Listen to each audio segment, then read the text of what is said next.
I only knew you as a name on my computer screen. You live 3,000 miles away by the Atlantic Green. I lived in... Hey there, I'm making a hat with multicolored yarn and a size I crochet hook, and it's a hat that's based on the spiral. It starts in the center, and every time you go around the spiral gets bigger until it's the size of a dinner plate, and then you gradually decrease it until it's small enough to fit on top of your head. So I'm using multicolored yarn to make it easier to see the stitches, and here we go. Start with a slip knot. I always think of it as like a pretzel, little pretzel, and I'm going to grab that loop, pull it tight, and there's my slip knot. Then I'm going to chain 5. 1, 2, 3, 4, 5.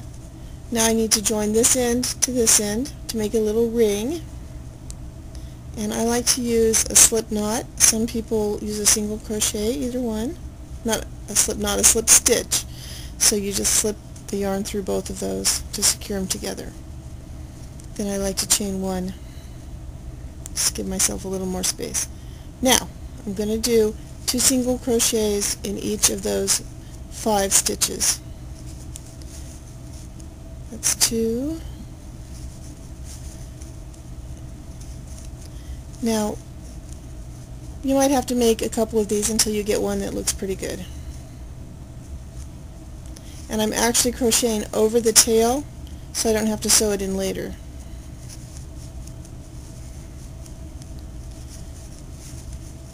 There. Now, here's the idea so that you don't have to count as you do this.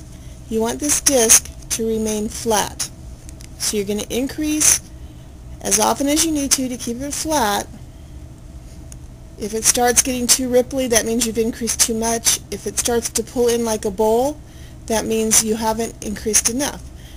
By watching what's happening with the shape, you don't have to count. You don't have to do that tedious count 3, then do 2 in the next, or chain 5 and then do 3 in the next. You don't even need that anymore.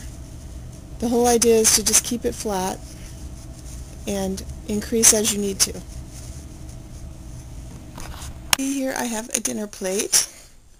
You want to keep increasing until your hat is the same size as your dinner plate. Then after that you start decreasing. And when you block this later, all you have to do is get it wet and actually slip the plate inside the hat and just let it dry that way. And it'll have a nice tam or beret shape.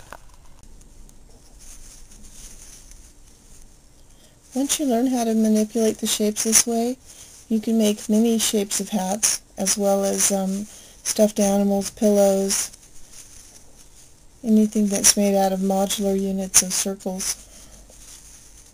So circular crocheting is very useful. And it's fun. And it's portable, so when you travel you can take it with you.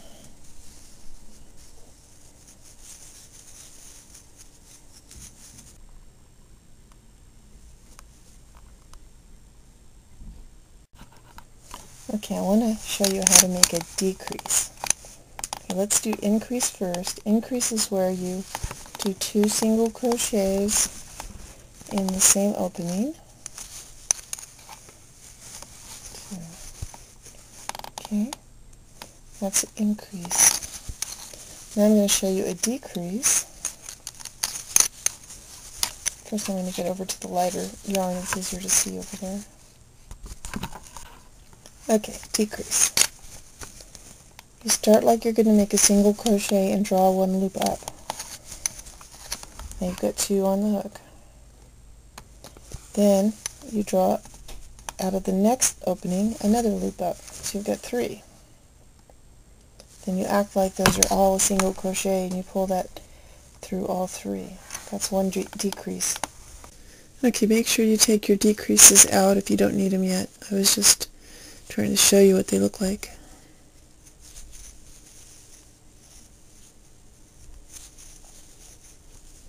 Okay, just keep going around, doing your increases, do them evenly. Don't just put like 8 increases in a row, Do a few stitches, do an increase, do some more stitches, do an increase. So just to clarify, whenever you do 2 single crochets in one stitch, that's an increase. Once your hat is as big as a dinner plate, then you want to do 3 or 4 rows around the edge without any increases or decreases to make the thickness of the hat. And that is up to you. Maybe you just want, a lot of width right here. Maybe you want hardly any and you just want to turn the corner. So that's what you do next.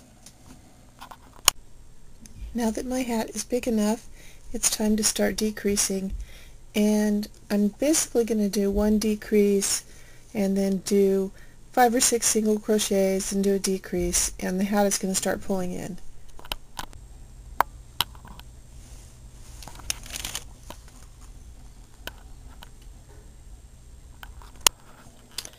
I hope you can see now the way it's turning in as I do the decreases. It's starting to fold back over itself, so it will have a nice opening to put on. See how it's flat and then it curves around. So now it looks kind of like a shallow bowl. As you can see, the hat is almost finished now. Sometimes on this last couple rows I do a row of double crochet and then a row of slip stitches, and the slip stitches make it draw in just enough to really go on your head well. Or you can just keep going with a single crochet and then do a row of slip stitches last, whichever you like the looks of. I like that it made this little spiral right here. That's pretty cool. That was just like a little accidental bonus. So I'll go ahead and keep going, and I'll show you what it looks like when it's done. And then I oftentimes take a yarn needle and put a drawstring around it so it can be adjusted to different sizes of heads. And I do this because when I wear these for performing and I bow or flip my head back, I don't want my hat to fall off. So you can snug it down with the little drawstring. For the very last row, I'm going to slip stitch every stitch all the way around, and that's going to cause it to tighten up and lay nice and flat. So this last row, you'll know when you get back to the beginning of it because the stitches will look different and they'll be a lot tighter and you won't be able to easily get your hook back in. So that's when you know you've reached the beginning again. So just take your time and go all the way around. Make sure you don't do this row until the hat is the right size, otherwise your hat will be too big.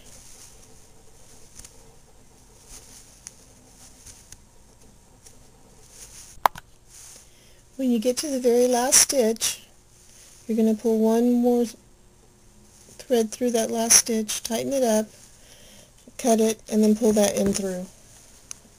And I don't have my scissors handy, so I would cut right here and just pull that through, and then you'll have about 6 inches to weave back in. And at this point, if you want to add a drawstring, just put some yarn in your yarn needle and just weave it in and out like so, all the way around to make a drawstring. You don't have to have a drawstring, but if you're really active, it helps to have that to tighten up so your hat won't ever fall off.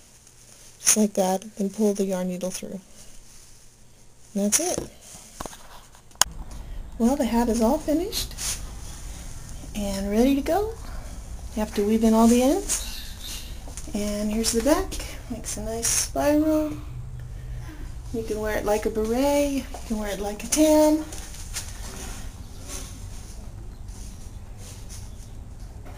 That's it, a crocheted hat.